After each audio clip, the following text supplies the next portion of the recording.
એક શહેરમાં વિરેન નામનો એક ખૂબ જ હોશિયાર પરંતુ સ્વાર્થી મનુષ્ય રહેતો હતો. તે એક મોટો વેપારી હતો. પૈસા કમાવામાં તેને એટલો રસ હતો કે તેને કોઈના દુઃખ સુખની પરવા જ ન હતી. પોતાની દુકાનમાં કામ કરતા ગરીબ મજૂરોને ઓછા પૈસા આપતો, કોઈ ઉધાર માંગે તો અપમાન કરીને પાછો મોકલી દેતો. તેની દુકાનની સામે જ એક નાની ચાની કિટલી ચલાવતા વૃદ્ધ માણસ પણ રહેતા. નામ હતું ગોપાલ કાકા. આવક ઓછી હોવા છતાં ગોપાલ કાકા રોજ સવારે દુકાનની બહાર પક્ષીઓને દાણા નાખતા, ગરીબોને ચા પીવડાવતા અને જો કોઈ ભૂખ્યું હોય તો પોતાના ઘરની રોટલી ખવડાવતા. વિરેન ઘણીવાર હસીને કહેતો, કાકા, આ બધું કરીને શું મળશે? પૈસા બચાવો, નહીં તો આખી જિંદગી ગરીબ જ રહેશો.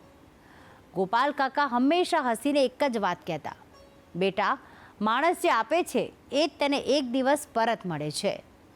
આ દુનિયા કર્મનો હિસાબ ચોક્કસ રાખે છે. સમય પસાર થતો ગયો. વિરેનનો વેપાર તો વધુ વધ્યો. શહેરમાં તેનું મોટું નામ થઈ ગયું, પરંતુ સાથે સાથે તેનો અહંકાર પણ એટલો જ વધતો ગયો. એક વર્ષે શહેરમાં ભારે વરસાદ પડ્યો અને પૂર જેવી સ્થિતિ સર્જાઈ. વિરેનની દુકાનમાં પાણી ઘૂસી ગયું, લાખોનું નુકસાન થયું. પૈસા બચાવવા માટે તેણે જે લોકો સાથે ખરાબ વર્તન કર્યું હતું એમાંથી કોઈ તેની મદદે આવ્યું જ નહીં. તે રાત્રે વિરેન એકલો જ દુકાનમાં બેઠો હતો, ભૂખ્યો, થાકેલો અને પરેશાન. ત્યારે ગોપાલ કાકા હાથમાં ગરમ ચા લઈને આવ્યા અને થોડું ભોજન લઈને આવ્યા. વિરેન તો આશ્ચર્યમાં પડી ગયો. કાકા, મેં તો ક્યારેય તમારી મદદ નથી કરી, છતાં તમે મારી પાસે કેમ આવ્યા? ગોપાલ કાકા શાંતિથી બોલ્યા કે સારા કર્મો એ સોદો નથી કરતા. જ્યાં જરૂર હોય ત્યાં મદદ કરવી એ જ માનવતા છે. આ વાત વિરેનના હૃદયને સ્પર્શી ગઈ. પહેલીવાર તેને પોતાના કર્મો પર પસ્તાવો થયો. થોડા દિવસ પછી વિરેન ફરી પાછો વેપાર શરૂ કરે છે, પરંતુ આ વખતે તે બદલાઈ ગયો હતો. હવે તે ગરીબોને પણ મદદ કરતો, કામદારો સાથે સારો વ્યવહાર રાખતો અને રોજ થોડો ભાગ દાનમાં આપતો. એક દિવસ તેણે ગોપાલ કાકાને પૂછ્યું કે કાકા, શું ખરેખર કર્મોનું ફળ મળે છે? ત્યારે ગોપાલ કાકા બોલ્યા કે ખેતરમાં જે બીજ વાવશો એ જ પાક ઉગશે. જીવન પણ એવું જ છે.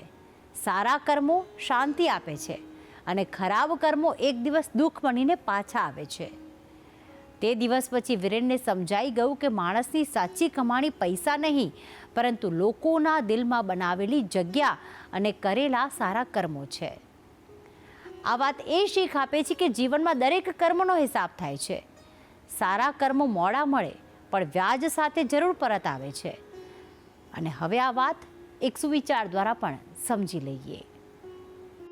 આજનો સુવિચાર: જીવનમાં કરેલા સારા કર્મો ક્યારે વ્યર્થ જતા નથી. સમય આવે ત્યારે એ આશીર્વાદ બનીને જરૂર પરત આવે છે.